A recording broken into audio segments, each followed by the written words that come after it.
Hello and good afternoon, everybody. Thank you so much for joining Seniors in Tea and Talk, an introductory to men's sheds, why, where, and how. Today is Wednesday, March the 10th, 2026, and our guest speaker is Brian Sawyer. Before we go ahead and begin, I'd just like to go over some housekeeping rules. Please mute your mic to keep out any outside noise. The closed captioning button is located on the bottom of your screen. Please place your questions and comments in the chat, and we will have a question period at the end as well. This session will be recorded and posted on Seniors NL website and our YouTube channel. Barb, can you please go ahead and read the land acknowledgement? Okay. Good afternoon. You have to speak up, please. Okay. We respectfully acknowledge that the lands on which we live, work, and meet are situated on the traditional territories of the indigenous groups of Newfoundland and Labrador. And we acknowledge with respect the diverse histories and cultures of the Beothuk, Mi'kmaq, Innu, and Inuit of this province. We honor the diverse indigenous peoples who have cared for this land for the past generations and for the 7 generations to come. We are committed to listening, learning, and working in collaboration with Indigenous communities as we move towards reconciliation, respect, and mutual understanding. Let us carry this acknowledgement forward in our work and relationships as we strive to create a future that respects and embraces the wisdom of older adults and the diversity of all communities. Thank you so much. Sherry, can you please go ahead and introduce Brian? Sure. I'm from Brian Sawyer, a retired science teacher and a civil servant. He's found that he had spare time on his hands after retirement and the desire to do something worthwhile in his community. He started a men's shed in Edmonton and has met dozens of men in his community that he would never have known otherwise. He now gets to connect with men across Canada who have fun while giving back to their communities. He knows he can drop in on sheds across the country and around the world where he will be welcomed in as family. Well, welcome, Brian. Thank you so much. Brian, we're going to hand it over to you. Okay, thank you. So I understand I have you as an audience and I have somebody behind me as an audience. So I'm going to be turning around a fair bit. But anyway, I'm Brian Sawyer. I'm from Edmonton. I grew up in Alberta for much of my life and moved to the West Coast and really enjoyed the laid back life there. Moved back to Edmonton for a job and stayed there. And I worked for the government most of my life. And so I'm a civil servant. I'm proud of it. We did some good work. And I also used to teach. I used to teach earth science. I'm interested in volcanoes and earthquakes and that kind of thing.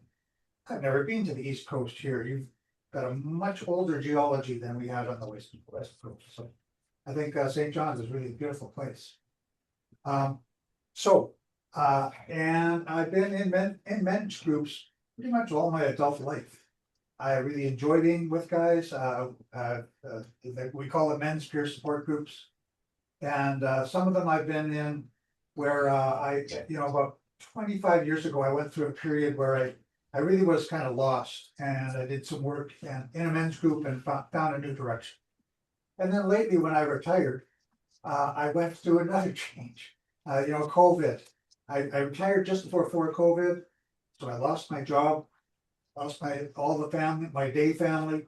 And I spent time with my wife all day long, every day. It was too much. And so that didn't work out. So then I separated and moved my house. And so I went through a whole lot of change and I was looking for some support. It was easy for me to get a little depressed about that. And being retired, I got bored. So I found a group of guys. It was called the Men's Shed. I was going to start a group and then I found Men's Shed. So I found a whole bunch of other guys, a lot like me. They'd gone through some changes in life. They'd retired or they'd been laid off or they'd been widowed or separated, divorced. And we kind of talk the same language and we enjoy each other's company. So that's how I got into Men's Sheds. Next slide, please. I already did a land acknowledgement today, but I come from Treaty 6. And my great grandfather was Métis, and I'm very sensitive to the fact that we displaced so many people from who were there for so long. And my grandfather was one of the ones who stood up for Métis rights, so I'm very proud of that. Next slide, please. So what are men's sheds all about? I'm gonna say it's guys getting together for something to do, someone to talk to, somewhere to be. And if we can click on this, we should start a short video. If we click right on that, if anybody, even online, can click on that picture, it should start a video. If we're linked in. Can you see the video online? There's no video online. It's just the picture. There's no video online? Did you press play? Not yet. Comment. Country should have access to a men's shed. Not for. Can you see the video? Yep. No. It's a short video. So. Okay. It's only- We see the video there, Catherine. Just need to begin the video. I think every man in the country should have access to a men's shed. Not for nothing that the World Health Organization declared social isolation as a global epidemic, and men's shed provides a really good solution to that. My wife died in hospital. I was just completely shattered until I heard about the mention. Somewhere to go, something to do, and someone to talk to. Three very magical ingredients to what a shed is all about. So we might only be able to take so much tomorrow, but anyway, Anything we're not be guys someone, want, maybe just stop for. Yeah, it's about or- the ones Oh, yeah, I don't know, but yeah, No. okay, Um, yeah, and then we'll let you know, the rest of this, Hold on. hopefully will be up by the end of the weekend. Because the flooring is gonna be made, actually, it will be up by the end of the weekend, the flooring. Thought of being able to give back makes us feel good inside. I've never felt acceptance like I do feel here. Ours, men's sheds popping up everywhere, the more the better. It's the dream, you know, we want to have sheds right across the country, coast to coast to coast. Men's sheds can improve the health of men substantially. I never can say it rhymes. Hats, say blacks. Thank you. So now we can go back to the PowerPoint, but I met lots of men well, I met lots of men who already do have groups, they're quite happy. That's just terrific. Some of us didn't have those networks. Of guys to work with, especially in our community, maybe we knew somebody way on the other side of the world. So lots of men in my shed, where I have 18 guys, some of them have said, yeah, if it wasn't for the shed, I wouldn't be here. They just have lost their connection. So that's what the men's shed is really all about. And I get to meet them all over the country and all over the world. I went to Ireland last year and dropped in on a men's shed. This is the thing I like about it. And they said, oh, you're a men's shedder from Canada? Come on in. And they just treated me like family. So, because they had found a group of guys too, who they didn't know before. So that was it's kind of a bond with guys around the world. And as I'll show you in a map later, we got 3,000 men's sheds around 3,500 around the world. And I could drop in on any of them. And we would be talking the same language pretty much. That's what's great about it. Next slide, please.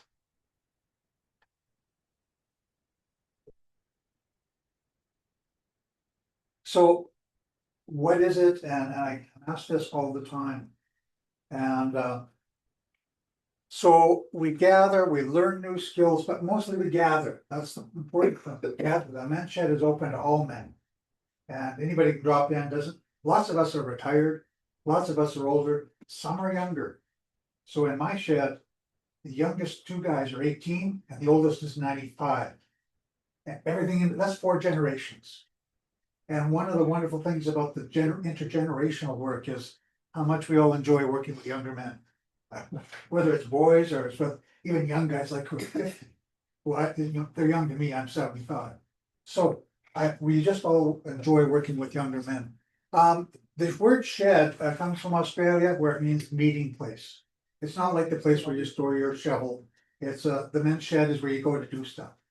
started in Australia 30 years ago. Spread like what, the story is that, there was a seniors program and the women were showing up and the men weren't. They were out in the car waiting for the women to finish. And the person said, why the heck don't you guys go in the shed and do something with your time? And they did, they never stopped. And they just, and that whole idea spread. So it's stuff, we like doing things with our hands. Sometimes it's building, sometimes it's fixing and repairing, sometimes it's playing music or doing artwork, repairing stained glass. There's so many things, we all have different life skills. And so it's kind of a strength-based organization is whatever we want to do or we want to teach others to do, that's what we do. We talk about shoulder to shoulder, so I'm maybe gonna insult somebody here, but women generally talk face to face. Guys talk a little bit more easy when we're working shoulder to shoulder and doing something, and we start to converse. Say, problems with our grandkids or something like that. So we always call it shoulder to shoulder. That's how we relate. We have all cultures, socioeconomic status. In my shed, I have an out of work roofer. I have a surgeon who works so much. Every day he comes to the shed for some peace and quiet and everything in between, all walks of life and all ages. No two sheds are alike because no two men are exactly alike. But it's a safe environment. We are inclusive, but our main principle is respect and peer support. We're all equal. It doesn't matter if this man is a surgeon and makes 200,000 a year, and this man's a roofer, or this man's been retired for 30. We're all men. That's what we have in common, and that's the wonderful thing about it. I can learn so much from the roofer or the guy who used to build bridges 50 years ago. So, but it's a safe environment, and there's no expert. We're not hierarchical. You don't work your way up in the men's shed. Everybody's equal. So, and you drop in. We do sometimes pay fees like $25 a year, but that's to pay for the coffee. That's and you don't have to have a secret handshake or anything. Next, whoops. Yeah, so it seems like most sheds start with older guys who are retired and have the time. And have the energy to give back. Like I think of it as I'm in my fourth quarter. I'm not on the slow slide down to the coffin. I'm in my 70s are the best decade I've ever had. And I meet lots of other guys who are now saying that. They thought that after retirement, now life is over. I was somebody and now I'm nobody. That's not what we're finding. We're finding when we relate, we're pretty darn happy, chatting with each other, kind of finding a new purpose, even if it's just building a picnic table for the local cancer house, or for indigenous groups who have a halfway house, or somebody who needs some support. Maybe it's in the community garden. We go out and we put down the shredded sawdust on the ground. People say, well, who are you guys? What are you doing? So they hear about us and the guys join up. So we just grow organically, almost by osmosis. On the other hand, women are our biggest advocates. They send their husbands for them. Lots of them find that the man retired, in my case, and he's got nobody else to talk to, so he focuses on her.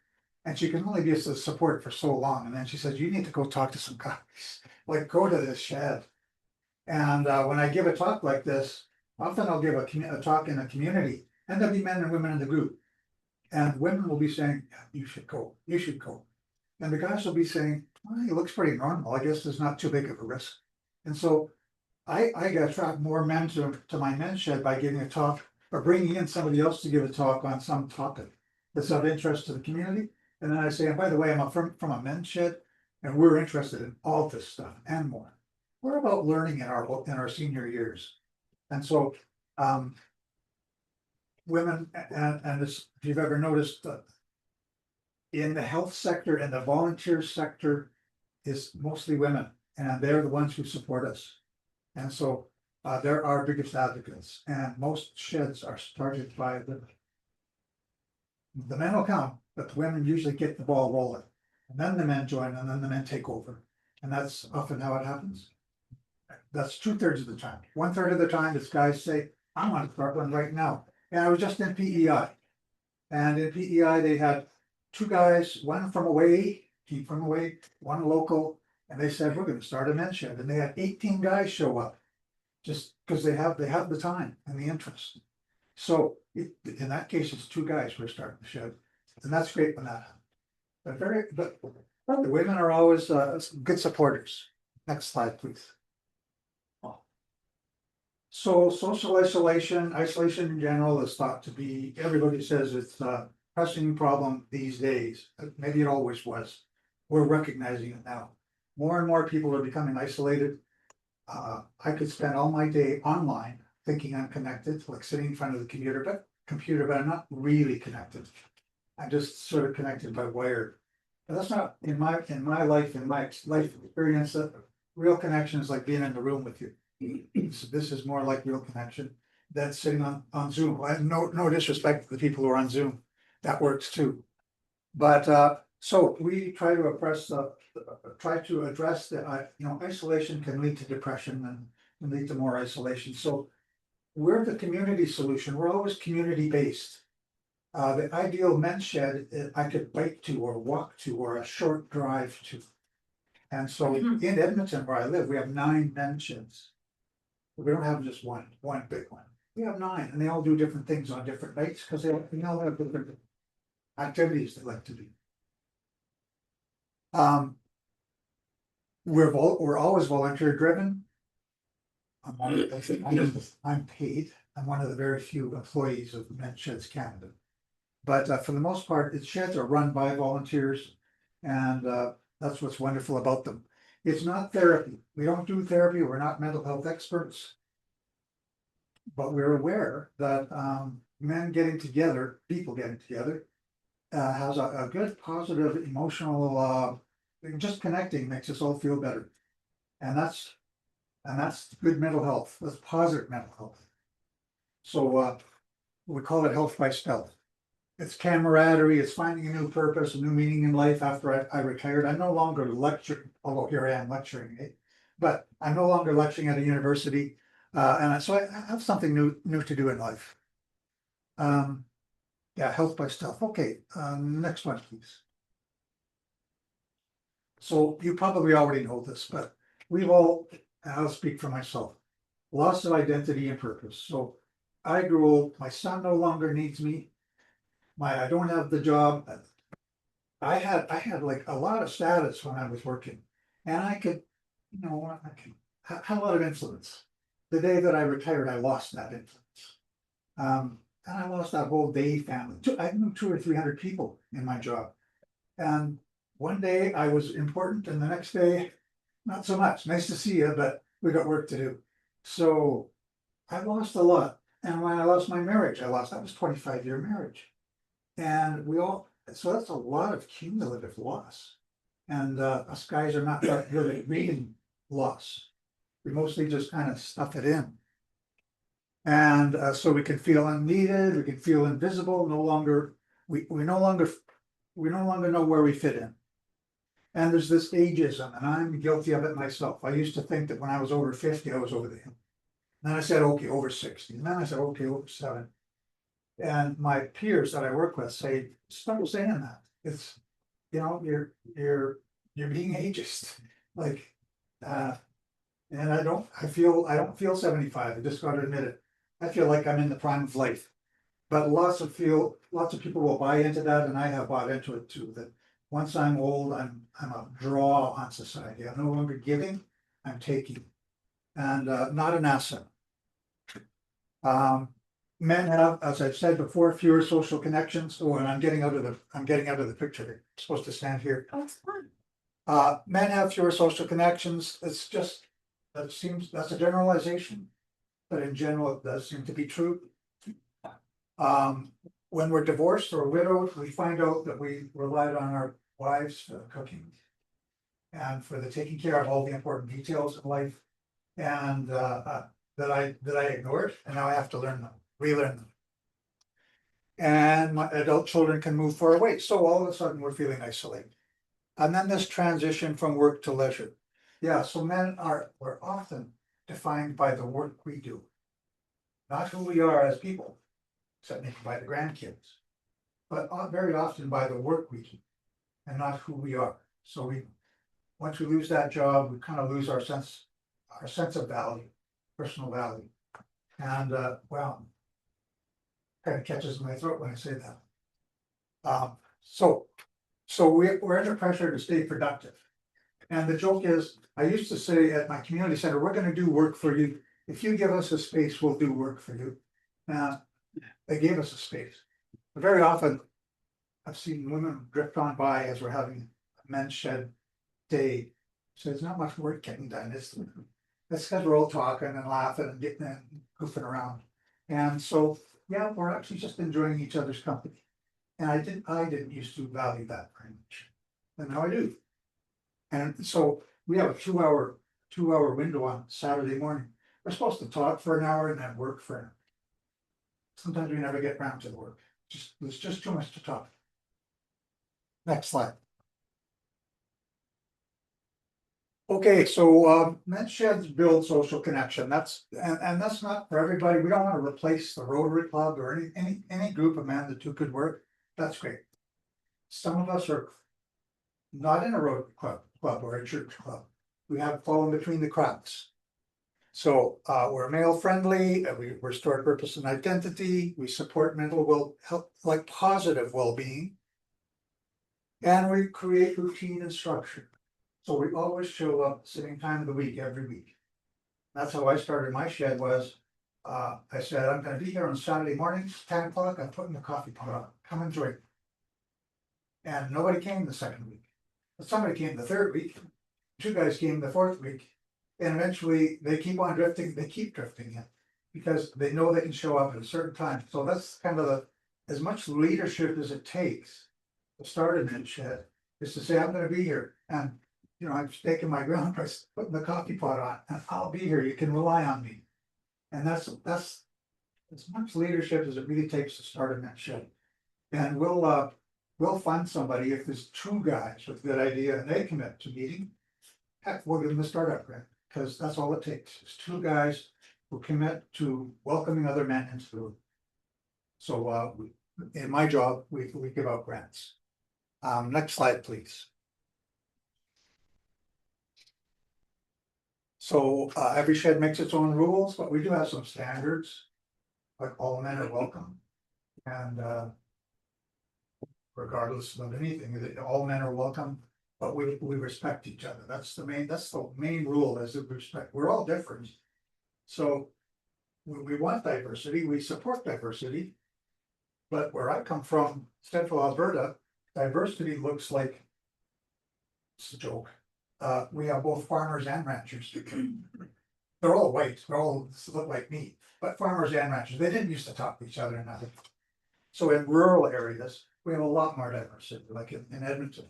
Different colors of people, different ages, all kinds, different backgrounds. So we support diversity, but we don't impose it. That's just one of our principles. Getting together and having fun, the coffee pot is always on. So we don't, woodworking is the biggest one in there. But lots of guys don't like to do woodworking. I just came from the original men's shed of Canada 15 years ago. They started with doing art, started doing printing, the old kind of lino block printing, where you make cards, like Christmas cards and things. They started reviving that. And then they started building stained glass windows. And then they started a musical group playing ukuleles. And then they started doing cooking classes for each other because nobody knew how to cook. And eventually, they do all these things.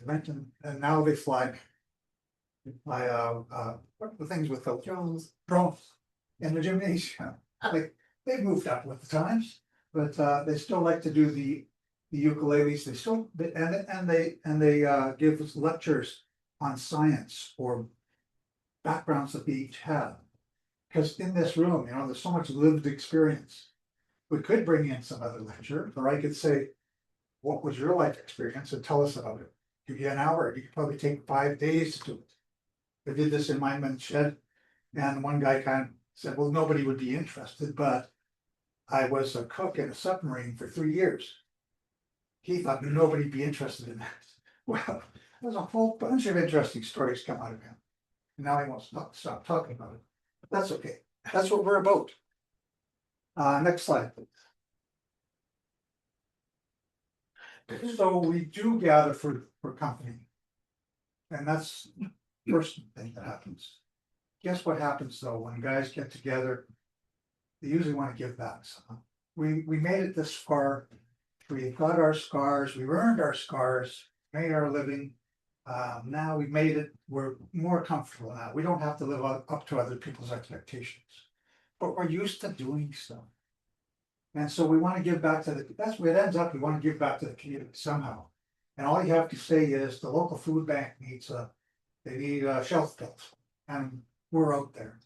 Or some seniors can't mow their lawn or something like that. That guys just tend to then want to give back and still be productive. You know, we still want to do things with our hands. So we end up giving back to the community. And usually it's out of a sense of gratitude. We made it this far. We're the lucky ones. Some of us didn't make it this far, and we're still capable. We're still capable of doing things. So we end up doing good things in the community. We feel good about it. The community feels good about it. And I know this because when we attend barbecues, we flip the burgers and the community summer camps, and people say, thank you for everything you do. So we feel good about it. And we partner with not-for-profits. That's one very common thing that happens. Is you find a local nonprofit who needs some help. They can't do it all, whether it is in our case, a food bank or Goodwill or some small organizations that don't have many resources. They're just quietly in the corner. They're doing good work. They need somebody to paint the walls or fix the stucco, and they can't afford to hire anybody. Well, we love those kinds of relationships, and that's what Mid Sheds is about. Next slide, please. I'm not gonna play that video. It's just about all the steps I've said. You get two guys, you get a coffee pot. That's how you start an end shed.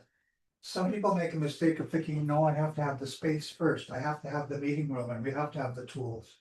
That's not really what it's about. It's about the guys getting together because they may not need tools. They may need to want to collect used books and sell them or something. Put on repair cafes or something. So that's all that video tells you, so we don't need to play it. Next slide. So the history, Woodhaven, 2011, that's where I was a week ago. It's in Woodhaven. So they started 15 years ago. Then in BC, then we started to get 35 sheds in Canada, 2020. That's kind of when I joined. We had a conference in Squamish, and then we had another one in Cold Lake, Alberta, of guys who were in their men's sheds, but getting together to talk about men's sheds. And wow, was that impactful. And also, we invited people from community centers to come, community organizations across the province to come and find out what men's sheds is about. And one of those groups was called Family and Community Support Services in Alberta. They're government, they have people in their communities, and they're all women. And they all knew that their programs weren't working for men. They wanted to know why. They found us. And out of that meeting 2 years ago, was it 2 years ago? Anyway, it was a little bit more than 2 years ago. Well, now we have 50 men's sheds now in Alberta. We used to have very few. Now we used to have 11, I think, when I started. So word spreads when people get together in conferences, and like we're gonna have another one in Alberta. Well, some guys in the sheds meeting other guys in sheds, just wonderful things happen. Energy grows, people get ideas, people get creative all of a sudden, and our old age, we start getting creative about what could we do? And how could we make the world a better place? And so lots of great things have happened. We got funding in 2024 from a foundation found us. It's a big foundation called Walton's Trust. The man who there was a gentleman whose name was Walton. He died rich and lonely, and he said, do something with my money. So that other men don't die lonely, because he had everything he needed, so he didn't need anybody. Well, he died lonely. So they have funded us to start men sheds across Canada. And they gave us like 5 years of funding. That's highly unusual for any not-for-profit or charity. Usually we're looking for, beg for money from somewhere. Well, we're fortunate to have been given this money, funding for 5 years, and probably more. We became a charity last year. That was a big deal, becoming a charity. And we're now 180 plus sheds. Well, now we're 190. We want, but there's no reason we shouldn't have 1,900 sheds in Canada. We're aiming for 1,000 in a few years. But if you know, there's so many men that could be part of a men's shed if they chose. We have about 10 million men in Canada, and 1% of them were to join a men's shed, that'd be great. Next slide, please. So, as I said, we're part of a global network. And this is a map of the world. It doesn't show you much about where there's a shed. I wish there was dots on there, but there's not. We have 5 in Japan. We have 1,500 in Australia, New Zealand, 5 in Japan, a couple in Iceland, Denmark, Germany, 180 in Canada, and I think only 18 in the US. Something we could brag about. They got 100 times, they got 10 times more people and 1/10 of the men's sheds that we have. So we're doing pretty well. But as I say, it's part of we're a global network, and yet every shed is autonomous and different. So that's kind of a wonderful thing. There's no top-down telling sheds what they need to do. It's like a common shared values that we still hanging together, and there's very, very few arguments that happen in the sheds. Next slide, please. Yeah, so I want to say one more thing. And we focus on men in transition. So while I focused on the retirement, we're also starting a program to work with veterans. It turns out when I asked the question, I visited many sheds, how many of us are veterans? And just a few of them put up their hand, and I don't know, are there any veterans in this room? So there's at least one. And so I said, we start talking about, wouldn't that have been great if you had a men's shed to come to when you came out of the armed forces? Because it's like a huge shift. And men, as I understand it, we're coming out of the armed forces today, have to reinvent themselves. They were told for 4 or 40 years, whatever, what to wear, when to eat, what to eat, where to be at what time, and what shoes to wear, everything. And if they had some creative ideas, forget it. This is not the place for creativity. Now they have a whole other world that they're stepping into. And our veterans in men's sheds want to help the new veterans not go downhill, because PTSD is isolation and desperation is it's their world very often. So we're trying to help men come back into community, into civilian life. Some younger veterans who are coming in, and veterans now aren't, they can be 25, 30 or 35, they're young guys. And so we want to help them come back into community, into men's sheds that we have across the country. So that's one of our new initiatives. We didn't invent it, they're doing it in the UK, where they're trying to have an association with the armed forces so that men have somewhere to go when they're retired from the armed forces. We're trying to do that in Canada too. So that's kind of a nationwide effort. No individual shed is doing that, but I'm trying to lead that initiative to connect guys across the country. I think that's enough. I'm open for questions or comments. Does anybody have any questions online? If you do, you can certainly take yourself off mute. You could also type your question in the chat, and Sherry, I'm going to pose that over to you. Are there any questions in the chat? No, there isn't, Catherine. Okay. Well, while we're waiting just to see if anybody wants to take themselves off mute, we did have a few questions during registration.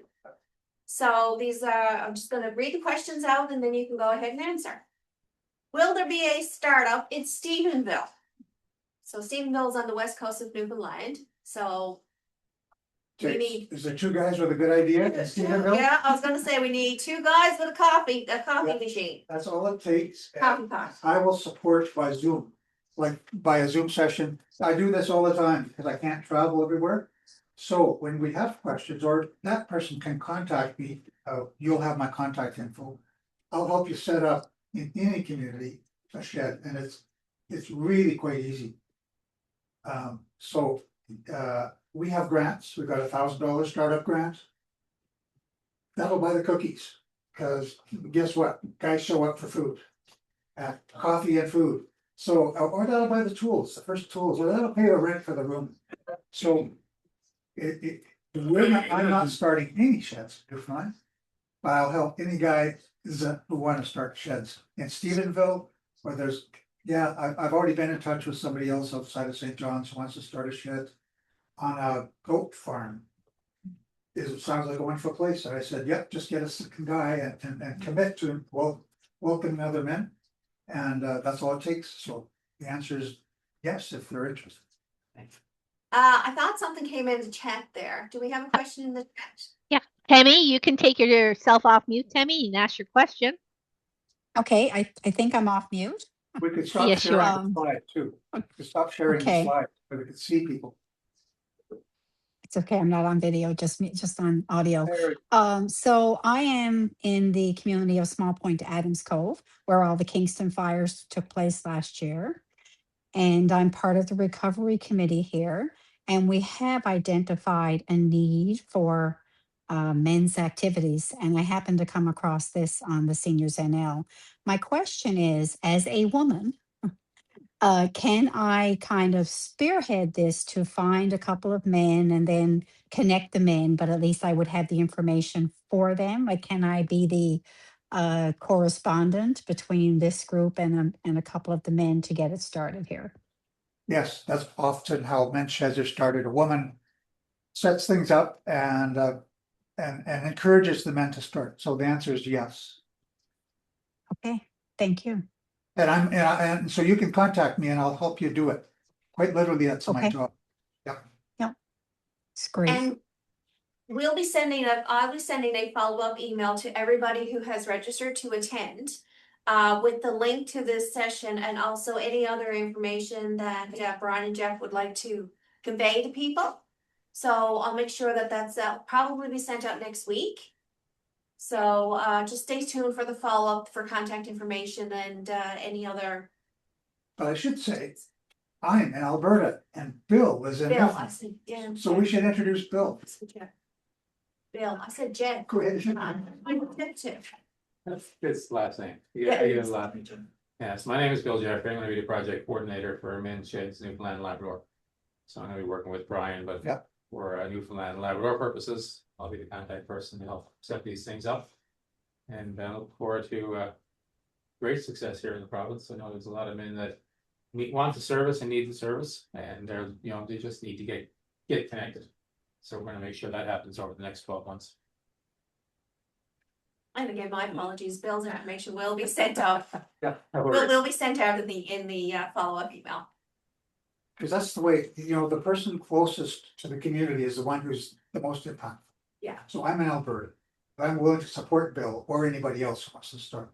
But in the end, Bill will be the point of contact for Newfoundland and Labrador.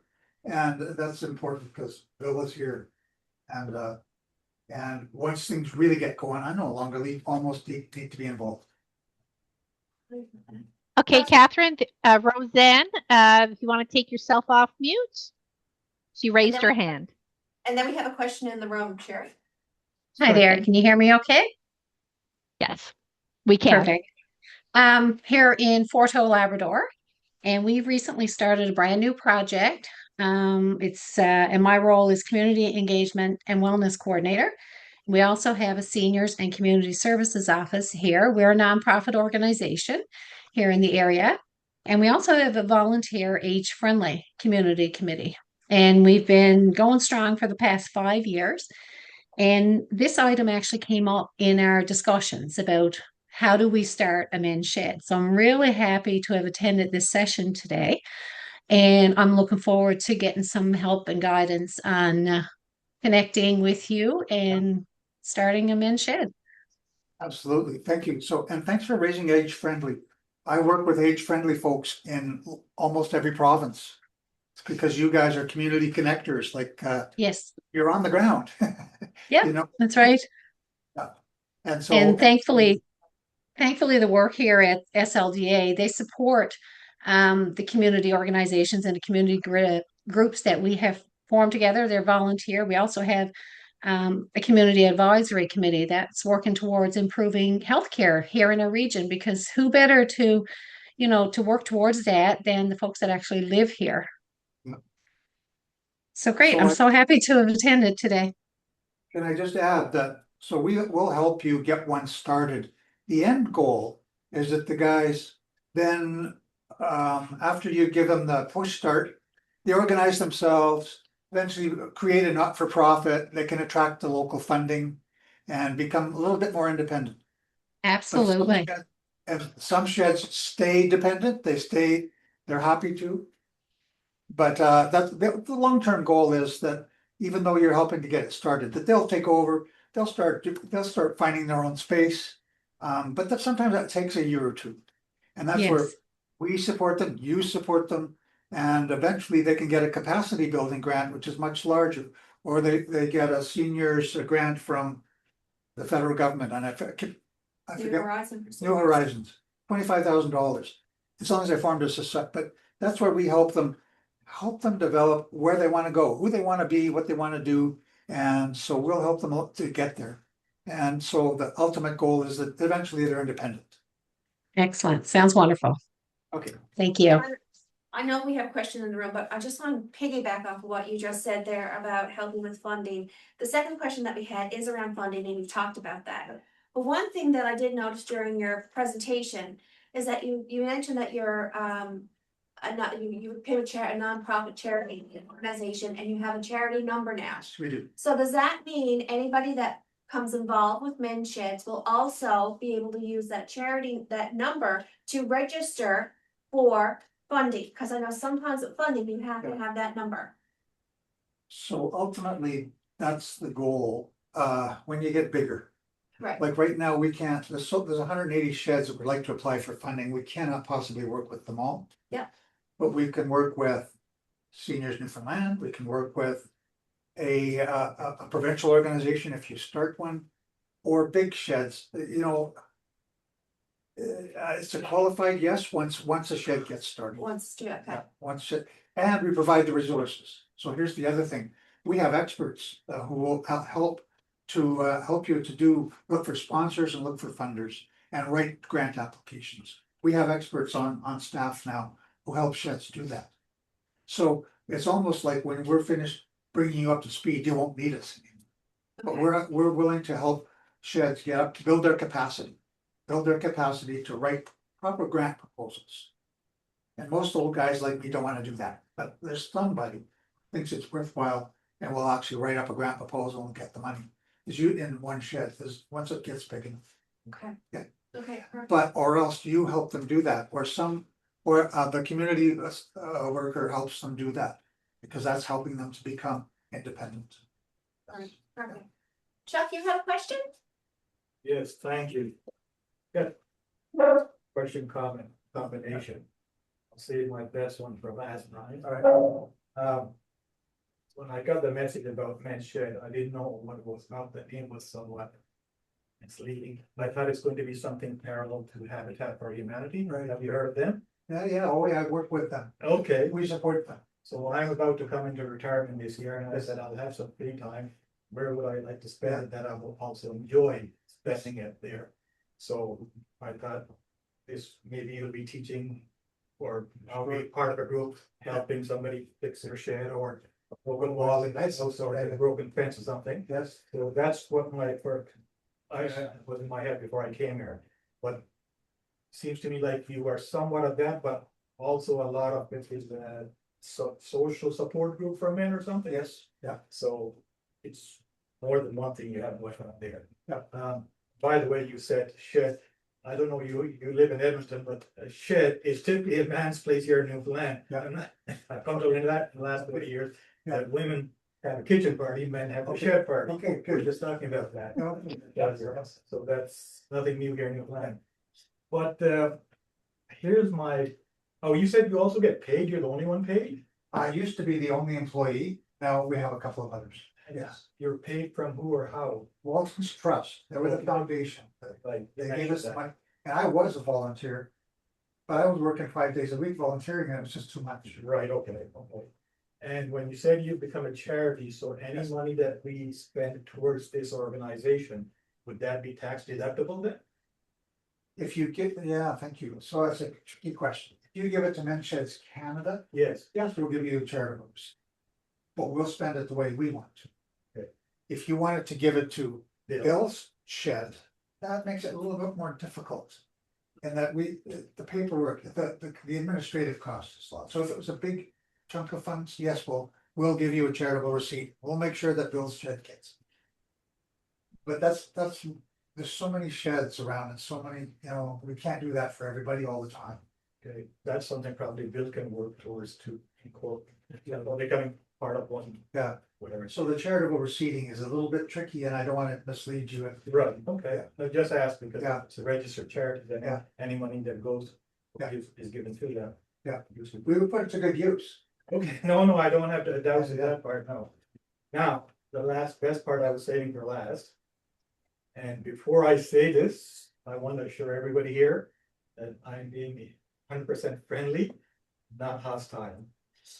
You are, no, it's. I've been very uncomfortable with this point, but I'm going to say it. Anybody that knows me knows that if there's an elephant in the room, then Chuck is definitely going to address it, and he'll be the first one to address it. You're promoting or developing or starting here exclusively men's Yes. group, right? Yeah. And Brian, I would not have had the courage that you had today in the presence of women to speak so strongly in starting group, which did not once say how to include women or females. Yes. And let me speak, because so many females now are going to car mechanic, welding, electrician. I mean, this is a thing of the past. Now, speaking of men only, Yeah. it's a baiting concept. Yeah. And how you said it, and I was being a woman, and I was feeling left out. Okay. All the time you were talking. Yeah. But your mother was, And my daughter is. goes back to the And other. once a month, I encourage her that on your slowest day, you are at least equal to any man in society. And you should have, most on the average days, you're better than that. Anything men can do, a woman can do better, is what I tell her. So, but no, Yes, but yes. you were saying that, and I saw, you know what, he's saying that, and there's females here, and he's still going on saying that. That takes a lot of courage to get away with that, eh? But I'm very uncomfortable with the idea that, why don't you bring in qualified females who would know some things you want to do and let them join the group too? Yes, so thank you for phrasing that. It's not the first time, sometimes I've heard that. And I'll say again, that if you, and I get this from government officials too, they will not support us because we're not equally balanced genders. On the other hand, health professionals and community workers like are online here. Realize that women show up, women have networks, they show up to the programs and the men don't. If we just let that continue, the men will go downhill. They'll end up in the, they'll just health wise go down. We don't, I didn't have the networks that my partner had, my wife had. So lots of us men are isolated and more isolated and lonely than women. And so the health workers say, yeah, the men aren't showing up and they're gonna go kill themselves. Men commit suicide 3 times more than women. Men are getting deeply addicted for reason, and you can say it's their own fault, it's our own fault. But one way out of that is to start connecting with each other. That's what men should. Excuse me, but men use guns, women don't. Sure, Men use guns, Yeah. women don't. so there's It's all, but we're about the positive, we're about positive. Yeah, but I'm just saying, Yes, that's why more Yeah. men kill themselves, because they use guns Oh, and could be. most women don't, that's why. maybe. Yeah, women- my son, that's why. Yeah, women attend more often. Attend more often, Yeah, they but honestly you don't have kill more yourself because they don't use legal- guns. And Yeah, then men. just quietly do it. Yes, absolutely. So part of the So- issue, I'll just take a Yeah. second there, Mark. We have all kinds of statistics that men need more networking than women do. that's why there's a niche for men's sheds. And very few women object to us. Most Can I women answer say, that point? yeah, yeah, Let's say men are gathering because they are, something has happened bad in their life, they got divorced and they're locally, they need support from yeah, a friendly group, eh? yeah. But when I as men offer support to another man, I'm only giving them half the support probably. A woman can also show her side Yeah. of that view Yeah. and say, look, this is the point that you guys are missing out on. Yeah. You know, yes, you got, you're saying that, but there's another side of this equation factor that you're not bringing to the action, and Yes. which could be helpful. For that, so and for that reason, some places like in England, they started to form community sheds with women and men. And lots of men's sheds have a women's night where they bring in women, so we can all talk. But on some of our nights, I'm not gonna talk about erectile dysfunction if women are in the room. I'm just gonna talk with guys about that, But that's wrong, that's, or loss. you know, what if you have a female doctor? We're not medical professionals, we're peers. So we talk to each other about things that we relate to about as men. And there's a few things that we do relate to. And then on other nights, when women are there, it's just great, we do other stuff. But a lot of men find it safer to be with other men. Not all of us, you may not be one, but I find it more comfortable to talk about men's issues when there's just men in the room. And we can joke about them a little bit, we can open up a little bit. But a lot of men, when women, the wives come in the room, they warm up again. Ryan, you go to any general pharmacy in Canada, whether it be a Shoppers, Walmart. You have a lot of. The purchase of Viagra is more done by females, because either men are shy to go, for whatever reason. Yeah. At the point of sale, more females are paying and picking it up, whether they want it or they want it for somebody else. Yeah. So say that, I won't talk about any ERD. Yeah. That's probably why you're not getting the cure, because you're not talking properly to the proper full people. Right. So we're not medical specialists. But what I will say is we enjoy each other's company. That's the big thing. The primary thing is we enjoy each other's company as men. There's no other argument. Another question. Yeah, I have a question which kind of might fit into that or connect to that. I represent the seniors co-op in Woodcote, and we are mixed. It's a seniors co-op. And one of the questions that I had right from the start of that organization is, how do we reach out to the kind of man or to men that wouldn't come to our seniors co-op for various reasons? Yeah. And I do know some men in our community who fit the idea of what you were talking about. Yeah. And I'm wondering, and it might be a question to both in terms of Newfoundland in general and to your experience. Is there a best practice, or is there a sort of tradition of seniors groups being founded, and then there's a men shed as a group within that, so that men can still participate in both, and women can communicate with men, but sometimes, just like sometimes women get together and do something, and just no man shows up. And it's kind of the same thing there. Yes. Do you have a history of that? Is there sort of a best practice of how a seniors group can offer that or start that, without being totally separated? So when they approach us, we don't approach them, they approach us. They say, our women aren't showing up to our programs, what can we do? We say, well, why don't you start a men's shed within your same community? And then the guys will show up. And they find that, and I'm speaking to people online too, that's the solution for them. Otherwise, the men just don't show up. So that happens more often, obviously. It happens very often. Seniors groups, there's another group called naturally occurring retirement communities, where there's a lots of seniors who live in condos. They try to get programs going. Guess who shows up? Women. The men often don't. It's the women who show up, and they say, well, what do we do? And they pull their hair out, and it's, well, we have examples where you start a men's shed right in that community, and the guys will show up. Now, maybe, maybe they should, maybe everything should be equal, but it turns out the men are not showing up for those programs, for the seniors programs. So we're helping them to start a men's shed, and they say it's very successful. So I just get the feedback that the men are enjoying each other's company, that group is working, and then they start working back with the women and the whole darn community. This is not about men putting down women, it's about men being glad to just talk to each other.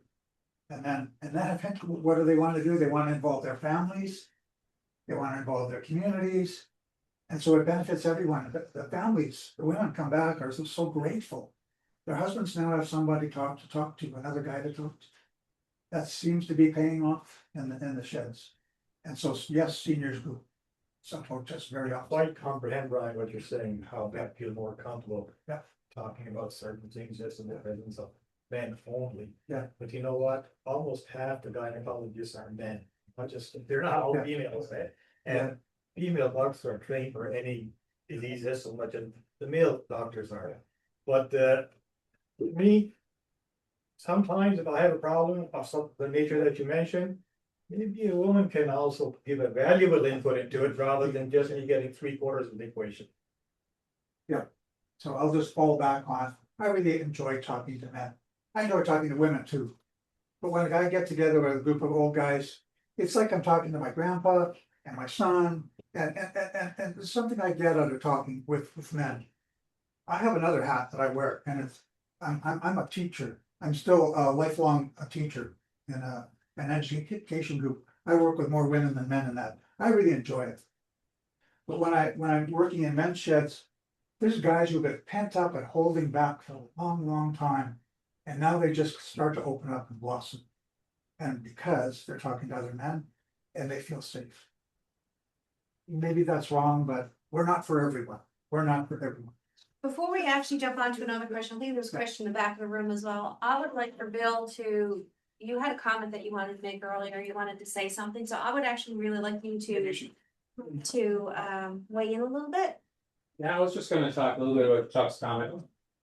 On men's mental health, so I'm also a Canadian certified counselor. I worked in men's mental health for the last decade. So when we look at ideas like men's sheds, what we're trying to do, this stuff is evidence-based. Right, the way we socialize our boys, and so that, hi, how many guys here were told to rub some dirt off? Right, so I'm gonna talk more about this on Friday, we're having an event, love for all you guys to come out for it, the Holiday Inn. But ideally, you know, it starts from socialization for our boys at a very young age. Men didn't just become like this, right? We grew into it. We were told to be competitive, dominant, you had to win. And you didn't lean on each other. You didn't tell people when you were feeling weaker or less than, right? You took your feelings and you ate. So all this stuff that the men's sheds is helping to alleviate is years and decades of work and messaging that's gone into these guys. It has zero to do with excluding women. Right, in fact, the work that I did, I started the Lonely Man Project 6 years ago. Right, that came from 3 women at a soccer program who were pointing out their husbands who were coaching for me in the program, saying, "That's not the guy who's at home. He was suffering from mental health issues." Now, men's shed is not mental health per se, right? But it can alleviate a lot of the issues that men suffer with in their mental health because of the socialization they've had all the way through. Right, there's men that are out there right now that would literally prefer to die than reach out and get some help or some camaraderie. So women are a big part of the sheds. Women are a big part of men's mental health as well. But the solution to getting guys to think differently, open up, be able to lean on each other, is to get all the guys in there. I don't think you'll find very many women that won't support it. And they're a big part of nudging the guys to go out and find friends, find people who they can talk to, find people in similar situations. They're a huge part of what we do and what we're going to be doing going forward. But the real magic comes when you get these guys in a room and you realize that it's safe and it's okay to talk. And it's okay to work shoulder to shoulder with somebody else. And that way they can move forward with some camaraderie and they can feel better and enjoy the rhythm learning years as they go forward, as opposed to being lonely, isolated, like the guy who donated money, right? My wife does a project every Christmas called Lonely Man Stockings Project. And every year her and the kids get together in support of the work that I had started. And they find people in the community, people nominate people in the community who are lonely, who are shut in, who don't have friends, who don't have family. And she gets donations from the community and she drops them off stockings, Christmas stockings. That's very nice of her. Yeah, they do a great Bring job. you together. I mean, well, I'm just the Uber driver, I just drive. But her and the kids do it every Christmas Eve and they drop the stockings off. And the stories that we heard this year, I don't know if some of you saw, she was on VOCN talking about it and the need skyrocketed. Did you hear? And some of the stories that we heard were just absolutely heartbreaking. We actually went in. Peter Davis, and my son died by suicide at 46, he blew his head off after his cabin. He was working, he had money, had all kinds of friends, but he went to women all the time. And they helped all they could. His doctor was a man, his doctor psychiatrist, son killed himself. It happens a lot with men with guns, but there was no sheds. No sheds. There's not, and no man, Absolutely nowhere to go when he downtown, have a beer. yeah, exactly, so we were coping in different ways, right? And so that's what we're trying to do with the men's sheds, help guys cope in a healthy way with things that they're going through. There's other guys that are going through the same stuff. And Yeah. talking to women, sometimes you don't want to tell your spouse what's going on. And I can tell you story after story of different clients that I've had come in my counseling and tell me about stuff that they won't tell their wife. Bill? Yeah. I'm from India originally. I came here 40 years ago to this country. And in my community of India, I know some people who are psychiatrists.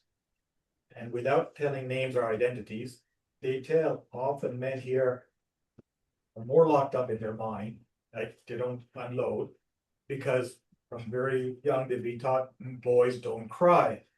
And you know what?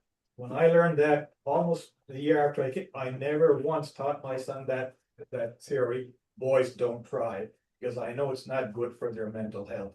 I always told them if something's bothering him, talk to me or whatever others, but never just keep it cooped up inside you.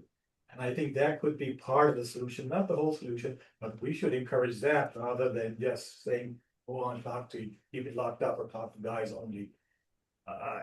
There are solutions there, but we don't. We encourage men to talk to anybody, but what the evidence is showing is that we're having good response with men talking to men.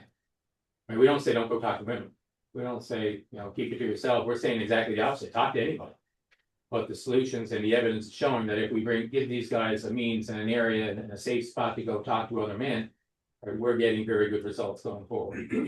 Right? And to that point, this idea of socialization and bringing boys up to be a certain way, it's very ingrained in, especially here in North America, I can speak for, it's very ingrained in us. So if, quick story, I coached baseball for my son back, I guess about 10 years ago. And I was in the dugout, he was up at bat, gets hit by a pitch.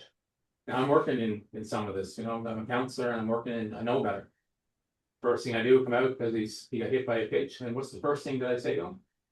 I don't go crying.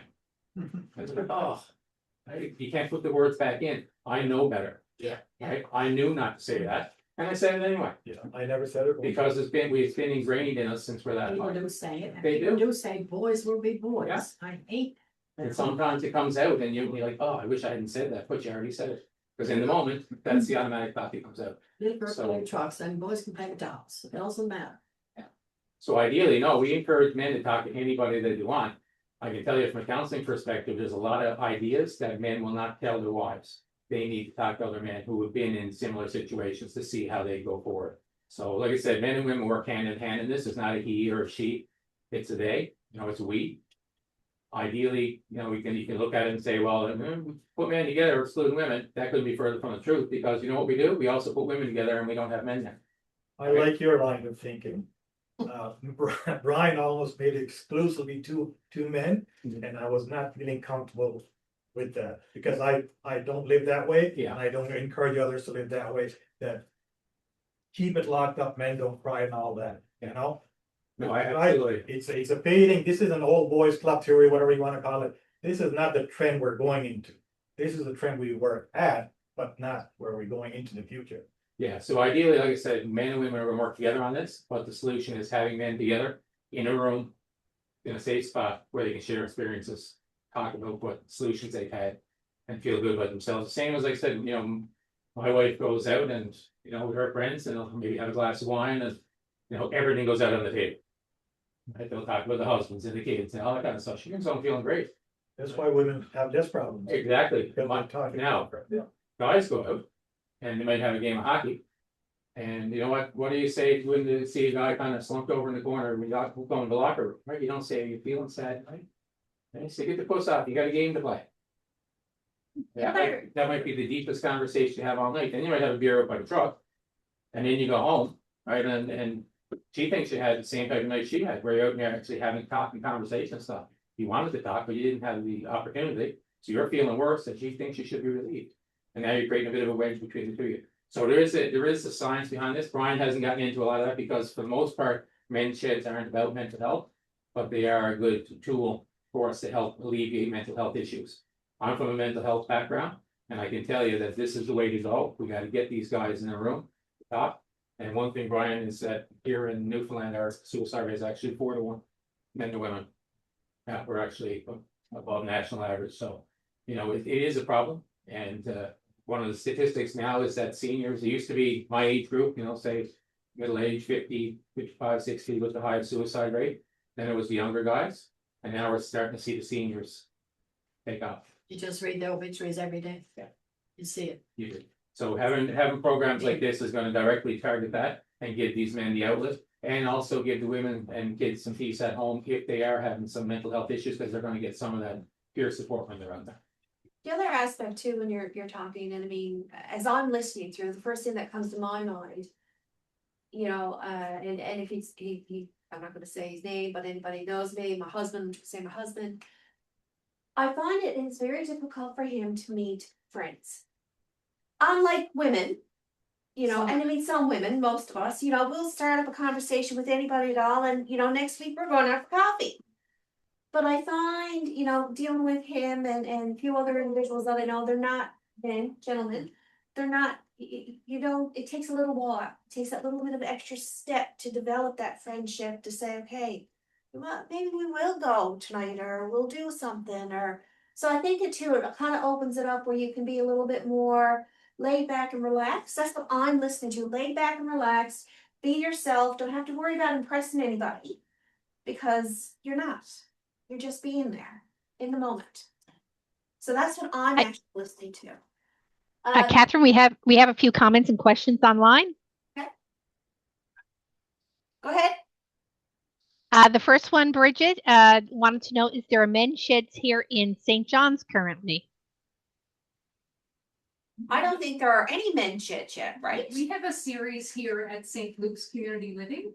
So we have a men's shed series that began in December, which tenants or community members of St. Luke's came together that identify as male and made ugly sticks for participation in long-term care Mummery Parade. And on the 19th of March, we're hosting Spiller's Rock Studio, Troy Mitchell, who is going to do some metal embossing with the gentlemen from the community and possibly community members of St. John's that would like to participate. And we're very grateful for that. But I just wanted to add that not only are the men's sheds important for those who may have some ill feelings with their mental health, but it's also a preventative measure as well. So not everyone that participates in men's sheds are going to be those that have to get things out, but it's also a preventative for people that are maybe embarking on retirement, who have lost a spouse, or that type of thing. So I just wanted to add that piece. So sorry. Yeah, that's great. Thank you very much, Stacy. There is another question there. Catherine, it is this gentleman, Jerry. I'm from the town of Humber Arms South, Newfoundland. Will contact info be shared to all of us? And can I get a copy of the PowerPoint to present to others that may be interested? Yes, you will receive contact information. A follow-up email will be sent next week on this presentation. This presentation will also be posted on our YouTube channel and Seniors NL website. So anyone at all can view this PowerPoint, this presentation, and the conversation we're going to have during this. But I'm going to put it over to Brian about actually sharing his PowerPoint, because I think the video says it all. Well, yeah, so we can share the PowerPoint with the video in it. Exactly. Yes, Yeah. so yes, I'm willing to share that. I'm willing to give out business cards here, but you'll also send out our contact information. Yeah. And if you if you just Google Men's Sheds Canada, you'll find us. And if you ask a question online, it'll come to me. So that's how you can make contact with us quite easily. And don't forget too, we will be sending out information because Bill is going to be the project coordinator for Men's Sheds Newfoundland and Labrador. So Bill's information will be provided as well. Thank you so much for that. We have one more question. A fair bit of comments and questions here. Shannon's asking, how does insurance work? Do you pay for insurance policy in case someone gets hurt in the shed? And who is covered? And do you help get the insurance policy? So the answer from my perspective is yes, every men's shed needs an insurance policy, especially if you're working with tools. And we support, that's what part of the startup grant is for, is to help pay for the insurance. It's liability insurance. So it's not going to be too much liability if you're playing cards. If you're working with power tools, that's a whole other, a need for sheds. So that's one of the prerequisites almost of having a shed is wherever you're holding it, you should have liability insurance or get it. Or whoever owns the building should cover you. Yes, that's very important. Thank you, Brian. There was a comment here, follow up from what Bill and Brian was saying from Colleen. She says, but also having women present will change the dynamic so that not as many men will show up. And we need men to show up. And I'm a woman. Thank you, Colleen, for that comment. And Cindy says, thank you for this informative presentation. And I look forward to the collaboration in the near future. And one more, a lot of questions coming here. How does that nomination system work? Brian, perhaps you can address that question. This is from Bethany. Sorry, could you repeat the question? Not. Bethany has asked, how does that nomination system work? If you're here, Bethany, you can take yourself off mute. Nomination? I don't understand the nomination part. Bethany? Okay, we can get back to Bethany. And Ron, just want to follow up to Jerry Phillips' question that will the contact info contain the participants and location? It may be beneficial to know if there are others in your area. So we've got some interest already started here in the chat. That's do. Great to hear. That's a great question. And sadly, no, I will not give out the names of the individuals that participated on today's call. However, we do have contacts right across the province. So if you do want to be connected up, say with the 50 Plus Club to find out about their members, other organizations in your community, that's where you reach out to Seniors NL and we'll be happy to give you that information.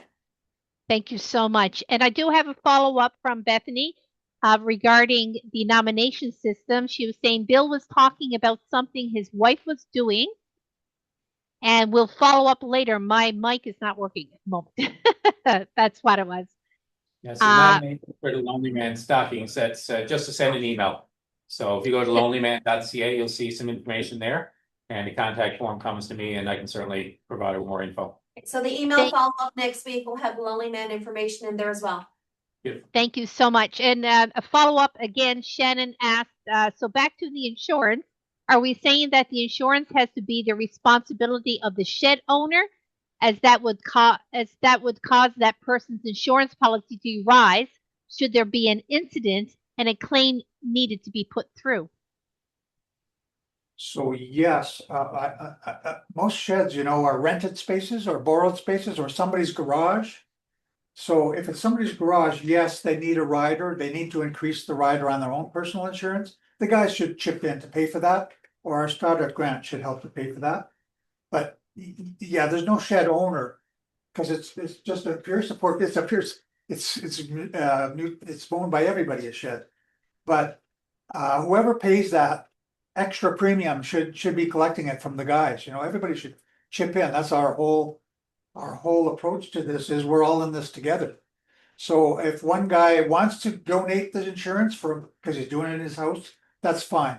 But that's not our model. Our model is that we all chip in to support the paying of the insurance, the paying for the coffee, the paying for everything. So that includes insurance. Yeah. Thank you so much, Brian. And that's okay now in chat there, Catherine. Okay, thank you so much. We had a couple questions in the room here. I thought I seen a hand come up in the back. So I'm gonna bring it back to the room. Anybody else have any questions or comments? Yes, sir. Maybe just following up on what you said, Bill. I understand you will be or are in charge of coordinating men's shed in Newfoundland and Labrador. Right. You seem to also be in charge of lonelymen.ca. Are they kind of connected, integrated, or what's the? No, they're separate entities. Like I said, Men's Sheds is not a mental health program. Or Lonely Men is? Lonely Man is. Okay. Yeah, Lonely Man is raising awareness as the need for some of these programs like Men's Sheds. And we've been raising awareness since like 2019 of men's mental health, the issues that we've had, the suicide rate, trying to get folks to pay attention and do more about it. Men's Sheds is a tool to help alleviate some of the problems that we've had and we found with the Lonely Man Project. So the connector are you as a person? They're both separate, yeah, But there is some overlap. absolutely, Yeah. absolutely. May I comment if I could? Absolutely. Hi there, I'm Troy Mitchell, I'm a social worker and an artist, and I'm also, I grew up in a fishing family in Tullagate. The history for Newfoundland Labrador with men's sheds is that we have a strong tradition of sheds, someone mentioned earlier. When I grew up, and from December to April, people were in sheds, because people were building boats and mending nets, and it was a wood stove going. So that was a continuous go, you needed somewhere to go. And they may be holding on to a plank with someone building a boat. But I've noticed in my counseling practice is that in the last 20 years, that's fallen away. So men are lonelier. The men weren't lonelier when I grew up, but now they are. So they are watching TV and flipping through channels and on Facebook. So this is a really interesting cut. I'm shut up today to think about, well, I do a shed someday because in my community, I've noticed that gathering isn't happening the way it once did. Yeah. Somebody warned me that we already got sheds in Newfoundland.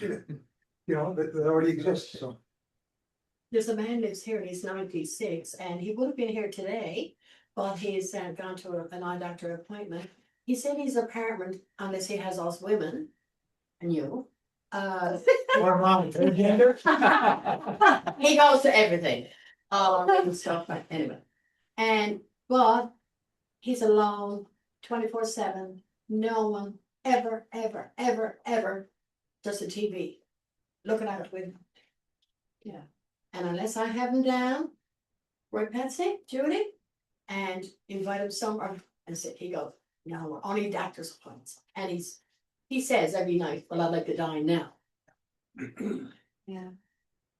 But he doesn't really want to, he just wants a few friends, and there's no shades. Stacy, did you have any questions in the back or comments? No, I just wanted to add that before, but we're within Anglican Homes or St. Luke's Community Living, we're really trying to combat the issue with men not participating in programs.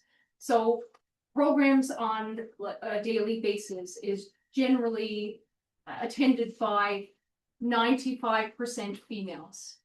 So what I'm finding just in the short time that I've been here is that a lot of the gentlemen that are living alone maybe have their wife is in long-term care or maybe has passed away.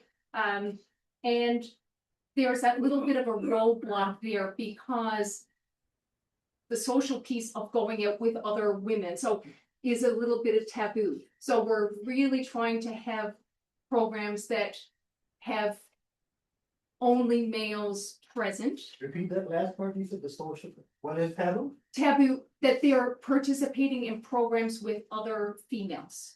If their wife is in long-term care, there's, that, not all, but I'm just saying some feel that that's inappropriate.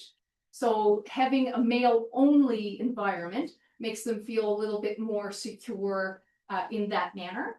And also, we're not approaching it from we're getting together to improve your mental health. It's just we're getting together. We're just getting together and we're having a good time. And it's really our first program was really great. Well, we have more men now. We had last night in. Yes, exactly. And you know what? Not everyone feels the same way. And I'm not generalizing. I'm just saying from my experience in my role and what I've heard. Yeah. So anyhow, we're really excited about this series of events that we're holding. And yeah, so that's it from our standpoint, yeah. Well, I did have two other questions from registration. With the shed community, is it open to men in their 40s? So from what I'm hearing, there really is no age limit. No age limit. The other question is there a way or potential for schools to partner with some of the men in these programs? We have a number of young boys who may benefit from working on small projects here at the school, if they're allowed. There is a group here in St. John's, Aaron Windsor, he got the music group called Sunshine Singers. They have a book called Grandmas, and they go out to schools with, like some guys in my choir, go out to schools and they pick those students, and it's workers, you know. Is that Arts and Aging? Right. Arts and Aging, if I'm not mistaken. Aaron is with Arts and Aging? Yeah. Yes. You know, Aaron, Yes. yeah. Like, another reason, like, I'm with a Legion Singing Engineers choir, and we sing a lot of senior songs.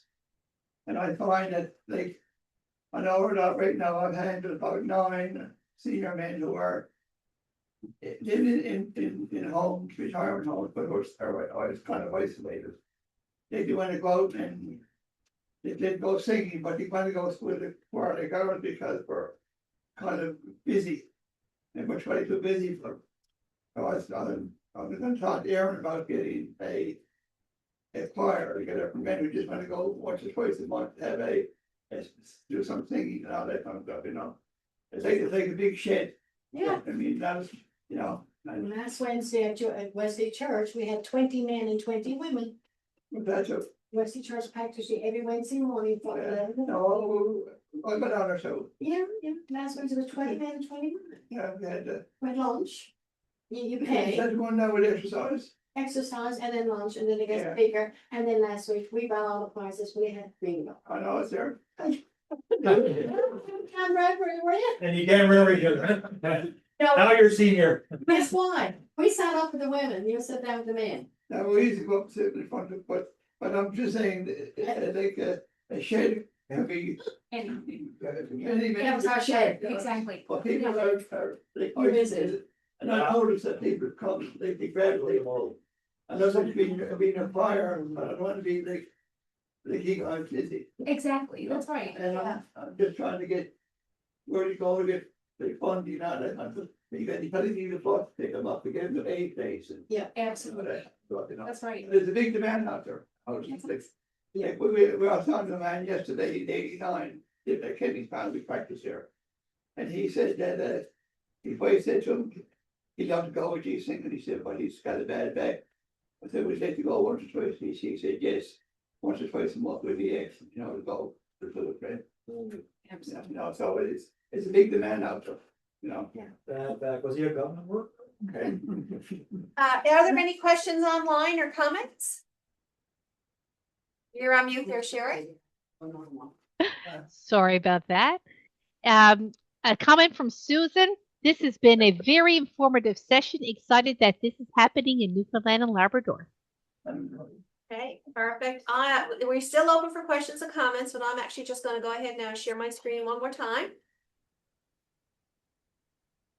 Can you see the screen, Sherry? Just a blank screen. Oh, now we see it. Okay, perfect. So anybody else have any questions or comments before we continue? No? Okay. Can I just add to what you said about working with kids and school kids? It's one of the things that Men Sheds guys really enjoy. Going and working with little children. And we celebrated that on November 17th, International Men's Day. All the sheds across the country who are working with kids, whether it's boys and girls clubs or kids in their local schools, or you know, they just bragged about it. They're so pleased. Older men working with younger kids. It's about being a positive role. This group is called Positive grandparents, but they got men and women, but they, you know, the men go with a bunch of boys and the women go a bunch of women, you know. you know, but it's like a big shed, you know. I'm not a part of it because I need to do so much. Yeah. Awesome.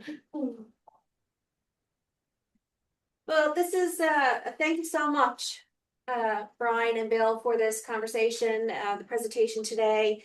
And I know that many of us will be at the presentation on Friday, which will be a larger conversation, some networking going on, some other presentations. So I do encourage, if there's anybody that could attend it in St. John's at the Holiday Inn on Friday, March the 13th, please do so. You can register online through Seniors NL website to attend. It is free and you're more than welcome to join. On radio, tomorrow on radio? Yeah. And yes. Radio tomorrow, right? Yes. Yeah, tomorrow on the Is it signal CBC? and yeah, same with Adam Walsh at 12 Adam o'clock. Walsh, yeah. So by all means, everybody tune in there as well. So just a reminder about Seniors NL, we have 3 different departments. We have information and referral, walk-in service, phone, and email, which does address different topics and provide information on housing, elder abuse, daily living, grief and bereavement. We also have community outreach and engagement, which is us. As you see here, so we do educational sessions twice a week, a tea and talk such as this, and also a Let's Talk on Zoom only. Depending on our guest speakers, it could actually be recorded and placed on our YouTube channel and our website. We also connect groups up with different organizations when they're looking for guest speakers or different connections or ideas for topics. We also do presentations ourselves and we create presentations when we're asked if needed. We also have, and this is just to name a few things that the 3 departments do. We also have social prescribing, and this is link workers that we have across the province. We have 6 link workers that are working directly with our family care teams. And what social prescribing is a means of connecting individuals with non-clinical services to provide to improve the well-being and health of the individual and the community as a whole. So our social prescribing is another arm of Seniors NL on what we do and what we offer.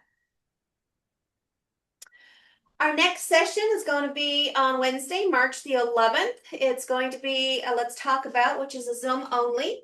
Fraud, what it is, how it happens, and how to protect yourself. This is going to be presented by RBC. This will be a live session only and will not be recorded.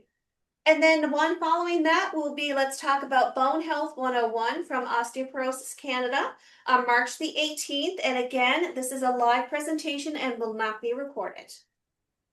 If you do like to register, please go on our website to our events calendar and register to attend. If you have any questions or concerns, by all means, please feel free to reach out to us.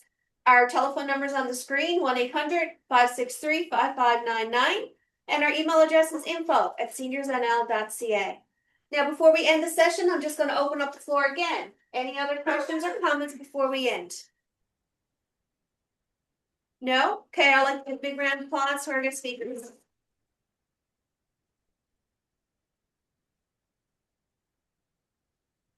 Thank you so much, everybody, and have a great day, and stay tuned for the follow-up email next week.